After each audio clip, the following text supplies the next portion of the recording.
On va parler de recyclage et d'éco-conception vers de nouvelles opportunités stratégiques pour le Maroc, stratégiques pour l'Afrique, évidemment, dont le Maroc est un des hubs économiques avérés, stratégie également de lien avec l'Europe. On en parle tout de suite avec mes deux invités, soyez les bienvenus.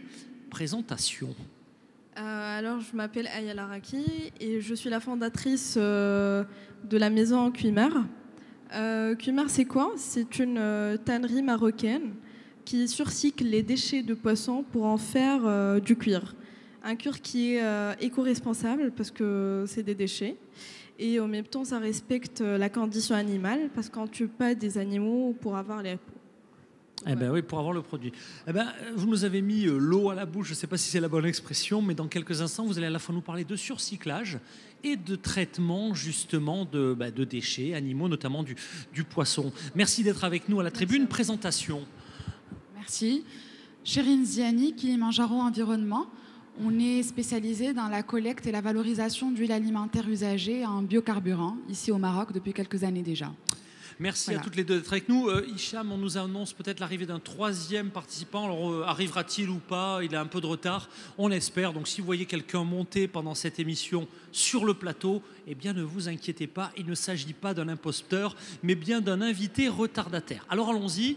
Aujourd'hui, avant même de rentrer dans vos métiers respectifs, vous êtes des acteurs de cette transition verte, de ces nouvelles opportunités de business. Il y a quelques mois, le Maroc accueillait également la COP22, élément important d'une stratégie pour tout un pays, pour tout un continent. Avant même de rentrer dans vos métiers respectifs, est-ce que vous sauriez un petit peu nous donner votre regard sur le recyclage, l'éco-conception, c'est le titre, vers de nouvelles opportunités. On peut vraiment dire que le recyclage, l'éco-conception, ces nouveaux business models qui vont avec, c'est une opportunité stratégique pour le pays, pour le continent? On a la chance au Maroc d'avoir un ensemble d'industries de recyclage qui sont émergentes, mais qui existent aussi dans le secteur informel depuis plusieurs années. On parle de plasturgie, de métallurgie, de papier-carton, de pneus, de déchets électroniques bientôt, de déchets de bâtiments. Et effectivement, c'est la force de demain. C'est un secteur naissant, mais qui porte énormément de potentiel en termes de création d'emplois, d'impact économique, d'impact environnemental, cela va de soi. Et la dynamique est bonne. Les acteurs sont principalement marocains. Ce sont des TPE, des PME. Le but ultime, c'est la blue economy, c'est vraiment le business circulaire avec le recyclage intégral de la totalité de ce que produit. Et là, on est vraiment au cœur d'une activité extrêmement pointue, finalement, et qui se base en priorité sur le local, comme vous le dites. Les Marocains en priorité, puisque par définition, le business va déjà démarrer à côté de chez soi, en proximité. Ça aussi, c'est une des clés de ces nouvelles opportunités de développement. Oui, c'est une des clés. Maintenant, les choses ont toujours été faites un peu de manière informelle et déstructurée. Et tout le challenge aujourd'hui pour le Maroc est de pouvoir organiser ces différentes filières de valorisation, les organiser d'un point de vue légal, les organiser d'un point de vue économique et fiscal, pour vraiment leur donner toutes leurs chances de réussite. Écoutez, merci pour ce premier regard. Même question pour vous, qui êtes un acteur, une actrice en l'occurrence de cette révolution, cette transition verte. Comment vous voyez déjà le marché en général au Maroc, en Afrique et dans le monde entier? Le Maroc a le potentiel d'être vraiment l'un des pays les plus producteurs de cuir de poisson, puisqu'il fabrique plus d'1 million de tonnes de poissons annuellement. C'est la première fois que j'entends parler, alors j'anime beaucoup de débats, c'est la première fois de ma vie que j'entends parler de cuir de poisson. C'est étonnant, vous n'en avez pas amené avec vous? Si, un petit peu. Il y a le stand là-bas, on expose nos produits en cuir de poisson. Parfait, dans quelques minutes, à la limite, je vais même vous chasser de la scène pour quelques instants, comme ça on pourra le montrer à la caméra, ce produit est formidable. Alors je vous ai coupé du coup, pardon. Alors comme je vous ai dit, 1 million de tonnes de poissons qui est produite annuellement, et ça génère environ plus de 400 000 tonnes de déchets. Et ce qui montre vraiment que le Maroc a le potentiel d'être l'un des plus grands producteurs de cuir de poisson. bah oui, un domaine d'excellence de plus pour ce pays, on ne va pas s'en priver. Hein. Si c'est un domaine de performance dans une économie qui devient de manière mondiale plus verte et plus respectueuse de l'environnement, pourquoi s'en priver? Vous avez 1000 fois raison. Mais vous, si vous êtes d'accord, comme ça nos caméras pourront un petit peu immortaliser un petit peu vos produits, je vous laisse peut-être pendant quelques instants aller chercher quelques exemplaires de vos produits et ça me permet de me retourner. Allez-y, puis revenez tranquillement sur le plateau. Je me retourne vers vous alors pour votre retour d'expérience. Présentez-nous un petit peu vos solutions, votre métier, votre savoir-faire. C'est parti. Kilimanjaro Environnement, c'est un projet entrepreneurial maroco-marocain fondé en 2008 à Casablanca. Et notre activité est très simple. On collecte des huiles alimentaires usagées chez les restaurateurs, chez les hôteliers, chez les industriels de l'alimentaire de manière générale. Et on transforme localement, ici à Casablanca également, ces huiles alimentaires usagées en biocarburant. Un biocarburant qui est équivalent à du carburant normal, régulier, qu'on peut utiliser dans tout type de moteur diesel. Il faut que d'abord vous le repassiez chez vous, hein, mesdames et messieurs. Si vous avez mis l'huile de vos frites, je ne vous conseille pas de rouler dans la bagnole. Hein. On est bien d'accord qu'il faut votre expertise pour que ça soit respectueux. Ça marche, mais ça marche, mais voilà, l'effet n'est pas le même. C'est ça, l'amidon des frites dans le réservoir de la voiture, ça peut laisser des traces. Bon, j'arrête de dire des bêtises, je vous rends la parole. Donc c'est votre cœur de métier. Ça existe depuis combien de temps? On est réellement actif depuis 2010. Donc notre première activité d'exportation a eu lieu en 2010. Et on opère aujourd'hui sur tout le Maroc, dans les différentes villes du royaume, vraiment du nord au sud, d'est en ouest. Et nous avons lancé notre unité de valorisation localement il y a 3 ans. C'est toujours des unités locales de retraitement? Comment ça marche très concrètement? C'est une seule unité pilote de traitement qu'on a lancé il y a 3 ans. Pour tout le pays? Pour tout le pays. D'accord. Maintenant, ce qu'il faut savoir, c'est que la capacité de collecte au Maroc est énorme. On en collecte une partie, on n'a pas encore les moyens de capturer tout le gisement. Une partie seulement est valorisée au Maroc, donc dans notre unité de valorisation à Noisel. Et le reste est exporté, pré-traité, exporté chez des industriels européens pour être transformé en biocarburant. Oui, c'est une belle expérience. Comment c'est né au Maroc, cette aventure? C'était du bon sens? Est-ce que vous êtes à l'origine de ce projet qui a... Je ne suis pas à l'origine de ce projet. C'est ça. Malheureusement, j'ai envie de dire business, oui. Mais la personne qui l'a porté le porte avec énormément de passion. Notre directeur général était lui-même à l'époque dans la raffinerie, dans le métier de la raffinerie des huiles. Et voilà, c'est en connaissant ce marché, en observant les fluctuations, qu'il a compris qu'il y avait un marché parallèle qui venait se greffer à l'alimentaire pour transformer les huiles alimentaires, non pas usagées, mais les huiles alimentaires comestibles, en biocarburant. On appelle ça du biocarburant de première génération. Et on ne le considère pas équitable parce qu'il va venir en compétition avec l'alimentaire, il va venir faire augmenter les prix pour de la production énergétique. Mais d'autres pays étaient déjà bien avancés sur ce secteur-là et s'étaient mis à transformer le déchet de l'huile de friture usagée en biocarburant. Et donc c'est comme ça qu'il s'est lancé il y a 8 ans maintenant dans ce secteur au Maroc. Ouais, c'est effectivement une très très belle aventure. Vous avez un regard sur ce qui se passe dans le reste du monde, sur votre cœur de métier. Est-ce qu'on peut dire que c'est quelque chose qui ne cesse de se développer, c'est-à-dire le recyclage? Est-ce qu'il y a d'autres univers que vous regardez actuellement, mis à part les huiles usagées? Comment vous voyez l'évolution de votre cœur de métier au niveau Afrique et évidemment au niveau mondial? Notre cœur d'activité aujourd'hui, c'est réellement les huiles alimentaires usagées parce que c'est comme ça que l'entreprise est née. Si on compare ça à d'autres pays européens, d'autres marchés européens ou américains, c'est déjà très développé. Les gens ne le savent pas forcément, mais quand on est en France ou en Espagne, qu'on passe à la pompe, qu'on met notre plein, il y a automatiquement un pourcentage de biocarburant qui est blendé, c'est-à-dire mélangé avec du carburant normal. C'est des obligations de par les normes européennes pour permettre une réduction des émissions de CO2. Au Maroc, on est encore très loin parce que le biocarburant n'est même pas classifié en tant que produit. Donc il n'y a pas de nomenclature ni de régulation adaptée à ce produit. Donc on est encore loin, mais la France était aussi loin il y a 15 ans ou il y a 10 ans, donc on va y arriver un jour. Donc pour l'instant, notre marché de prédilection, c'est réellement l'Europe en exportation. On a quelques premiers clients au Maroc qui, de par leur charte environnementale, leur engagement, leur stratégie RSE, s'engagent à utiliser du biocarburant dans leur flotte de véhicules, dans leurs machines. Voilà, mais ça commence petit à petit. Prise de conscience voilà, qui nécessairement est un petit peu plus tardif. Alors, changement de décor, changement d'univers en matière de recyclage et d'éco-conception. Rapprochez-vous du micro. Moi, je suis assez bluffé. Je ne sais pas si vous connaissiez le cuir de poisson. Alors, j'avoue mon inculture et je suis assez bluffé par le produit. Alors, racontez-nous, parce qu'en plus, ce n'est pas si courant. J'ai quand même la chance d'avoir deux dirigeantes, l'importance des managers au féminin. Moi, on soutient évidemment fortement cette dynamique. Et vous avez carrément fondé cette société. Alors, racontez-nous un petit peu votre retour d'expérience de manageuse, c'est pas français, mais je m'y risque quand même, de manager au féminin qui crée en plus une entreprise éco-responsable dans cette logique de recyclage et d'éco-conception. Alors moi, tout a commencé lors de mon intégration dans un club d'entrepreneuriat social dans mon université, parce que je suis toujours étudiante.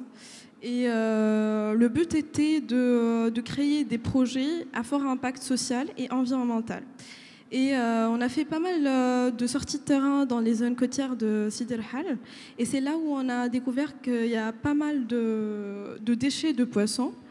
Et on s'est dit pourquoi ne pas donner une seconde vie à ces déchets. Et on a fait beaucoup de recherches, on voulait faire pas mal de choses avec. Mais un jour, il y avait une vidéo sur les réseaux sociaux qui a fait le déclic. C'est une vidéo qui parlait des animaux quand on arrachait leur peau cruellement pour en faire plutôt des sacs. Et ça m'a vraiment touchée. Et je me suis dit, pourquoi ne pas... j'ai lié directement le fait d'avoir des peaux qui sont jetées et aussi le cuir. Et donc, on a commencé par des recherches, des tests. Ça n'a pas marché au début, mais par la suite, on était accompagné par un expert en tannerie et cuir et qui nous a vraiment aidé à développer la recette. Et voilà. Et je vous assure que c'est absolument bluffant. Vous avez un stand, hein. J'incite chacun des acteurs présents ici même sur Kimia à vous rencontrer sur le stand. Et vous qui regardez nos émissions, eh bien vraiment à vous rapprocher de votre société. Alors à ce stade, je ne suis pas sûr que vous ayez recité le nom, un site web pour rentrer en relation avec vous. On est présent sur Facebook et Instagram pour le moment. Le site web est en cours de construction. Et le nom du site sur Facebook? C'est Cuimer. Cuimer. Culimer, C-U-L-I. C-U-I-M-E-R. Ah, Cuimer, d'accord, ok. Très bien. Et la mer. Très bien. Écoutez, merci pour ce focus. Alors, deux exemples. Est-ce qu'il y a d'autres exemples qui vous viennent spontanément en tête de confrères avec qui finalement vous travaillez? Puis, c'est vrai que moi qui suis amoureux de Casa, du Maroc, chaque fois que j'y reviens régulièrement, on est toujours... c'est un petit peu là le point, c'est la pollution. On ferme les yeux, on se projette à 5 à 10 ans, des entrepreneurs comme vous, des acteurs du recyclage. On peut imaginer un Casa, un Maroc encore plus vert, encore moins pollué avec ce type de solution. Est-ce qu'il y a d'autres métiers, notamment dans le monde de la chimie, qui vous interpellent et dont vous aimeriez un petit peu parler? Est-ce qu'il y a d'autres sujets de ce niveau-là? Pas forcément, vous êtes déjà bien pris par votre propre business. Ok, écoutez, on arrive pratiquement, notre troisième invité étant, je dirais, vraiment trop en retard. On arrive pratiquement au tour de table des conclusions. J'ai une ou deux questions encore pour vous. Mais à ce stade, je vais me retourner également vers nos invités, vers nos amis. Est-ce que vous auriez des questions pour nos deux intervenants, qui sont des intervenantes en l'occurrence? Questions, réactions? Pas de questions, pas de réactions. Écoutez, en conclusion, si vous deviez conseiller des entrepreneurs... Ah, il y a deux questions, je ne les ai pas vues, 1000 excuses. Hein, vous avez vu, à vouloir... merci de m'aider par vos questions à lancer le débat. Je vous laisse vous présenter. C'est Abid Brahim, je suis d'un bureau d'études dans les énergies renouvelables. J'aimerais savoir, s'il vous plaît, la durée de vie pour ce cuir. Question simple, réponse pour vous. En fait, le cuir de poisson peut résister 7 fois plus que le cuir normal. Il est très résistant. Il a les mêmes propriétés que le cuir du serpent et crocodile. Et en plus de ça, il est imperméable, vu qu'il s'agit du poisson. Et aussi hypoallergénique, parce qu'on utilise un processus qui est 100% végétal. C'est très impressionnant. Je vous laisse le micro. Okay, donc, bonjour, donc, c'est Madame Salmaria. Donc, je représente l'Agence nationale pour la promotion de la petite et moyenne entreprise. Donc, oui. Donc, en fait, ma question, c'est pour l'entreprise qui développe en fait le cuir à partir du poisson. D'ailleurs, je connais déjà son entreprise Kilimanjaro et je tiens déjà à féliciter les 2 entrepreneuses en fait pour leur bel travail. Donc, en fait, ma question, c'est par rapport à est-ce que vous avez... Ok. Donc, est-ce que vous avez pu bénéficier d'un accompagnement de l'État? Est-ce que vous, en fait, ou si vous avez bénéficié d'un accompagnement d'un certain nombre de, je sais pas moi, de fonds d'investissement, ou c'était une initiative purement 100% personnelle, juste avec l'appui de l'université, si j'ai bien compris? Et merci. En fait, c'est un projet qui a commencé par un autofinancement. Et on est en train de chercher pour lever les fonds. On a eu l'offre d'un foncier à Lyon pour bâtir l'usine. Et donc, on est en train juste... on travaille sur ça actuellement. Bien. En tout cas, dépêchez-vous de financer des entrepreneurs comme ça, parce que moi, j'en connais en France, en Belgique, au Québec, où je serai la semaine prochaine, qui, à mon avis, seraient prêts à mettre quelques tickets dans des projets de ce type-là. Donc, n'hésitez pas à vous rapprocher des investisseurs marocains. Et si c'est mou, je vous laisserai mes coordonnées. Allez, je vous laisse vous présenter. Oui, bonjour, moi c'est Guy Papacher, Sidat, je suis sénégalais, donc je pilote un cabinet de consulting, Papa Global Consulting.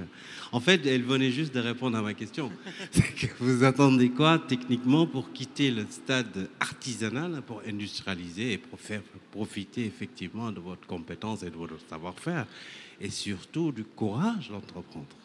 Et je vous félicite également parce qu'entreprendre, justement, n'est pas facile.